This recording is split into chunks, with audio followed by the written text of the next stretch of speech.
The hunt continues for UK ex-terror suspect soldier Daniel Khalife after Windsor prison escape. Hi again and welcome. This is Links 007 TV News Report, and we'll be right back with the full and exclusive details to come. Welcome to Links 007 TV News Report, providing you with the best in local and international news updates. This is a place where you can get the most reliable and informative news information. Links 007 TV News Report. Welcome back and thanks for joining us. This is Links 007 TV News Report.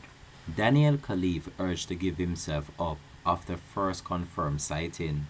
The search for escaped terror suspect Daniel Khalife has entered the fourth day, with police racing to investigate the first confirmed sighting of him. Overnight, a police helicopter has been scouring areas of southwest London while CCTV footage is being reviewed.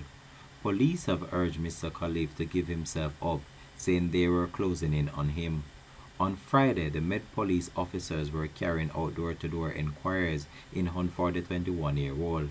The force is also offering a reward of up to £20,000 for information that can lead to his direct arrest. This comes after a close relative of Mr. Khalife told him to hand himself into authorities, describing him as a very intelligent, easygoing and kind boy who has changed in recent years. Mr. Khalife is accused of trying to spy for an enemy state, understood to be Iran, and also plotting a fake bomb hoax. He is thought to have strapped himself to the underneath side of a food lorry to make good his escape from the London prison on Wednesday. The truck had stopped near the south entrance to the Wandsworth roundabout at the top of Trinity Hill when a member of the public reported seeing Mr. Khalife crawling from beneath it.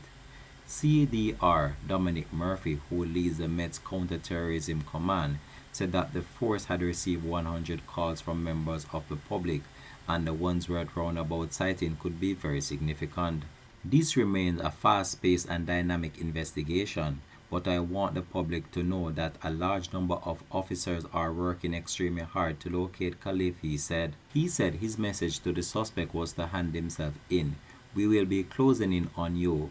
Daniel, you need to come in and give yourself up. CDR Murphy added that the efforts were being focused on London, but could also look at other parts of the UK as the investigation develops. Mr. Khalife, who is a British and has Lebanese heritage on his father's side, grew up in southwest London and joined the army after leaving school. A former army colleague has told reporters of his shock at the prison escape. The man, who has now left the armed forces and whose identity cannot be revealed, became friends with Mr. Khalife when the pair first trained as soldiers at age 16. He described Mr. Khalife as resourceful, adding that he learned basic survival skills in the army, including how to keep clean, find water and read maps. Mr. Khalife went on to serve at the Bacon Tree Barracks in Stafford, a base for two army signal regiments.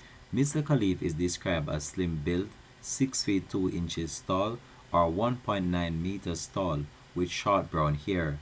The police say that there is no reason to believe that he poses a threat to the public, but have urged people not to approach him and instead call 999. Detectives believe that he was still wearing his prison-issued cook's uniform when he slipped out of the Category B jail on Wednesday. Some 150 Met counter-terrorism officers have been deployed in the search since Khalife was declared missing.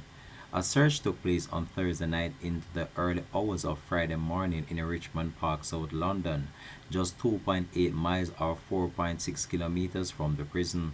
Reporters were told that the search was not based on any specific lead or intelligence, and the search efforts have been scaled back. Met Police Commissioner Sir Mark Rowley said that the force was exploring the possibility that the former soldier was held by other prisoners or guards. London Mayor, speaking to reporters, had this to say about the escape. The thing I say to Londoners, and actually those across the country, is to keep an eye out for this man. Do not approach this man. This is advice from the police. If you think you've seen this man, err on the side of caution and let the police know. There is a manhunt underway clearly across the country. You've seen the images in relation to the traffic at ports to make sure he's not hiding in vehicles and stuff. It's really important we support the police in catching him. There's a second question in relation to the medium and long term about the link between government austerity and this man escaping. I know from my own experience as the Member of Parliament previously for Tooting, where one of the prison is big problems in relation to It'd been overcrowded, it'd been a Victorian prison, lack of investment, lack of enough staff, and those questions will need answering from the government. This has been Links 007 TV News Report, and we'll continue to track this story and provide you with more information to come on this in a later newscast. Thanks for watching.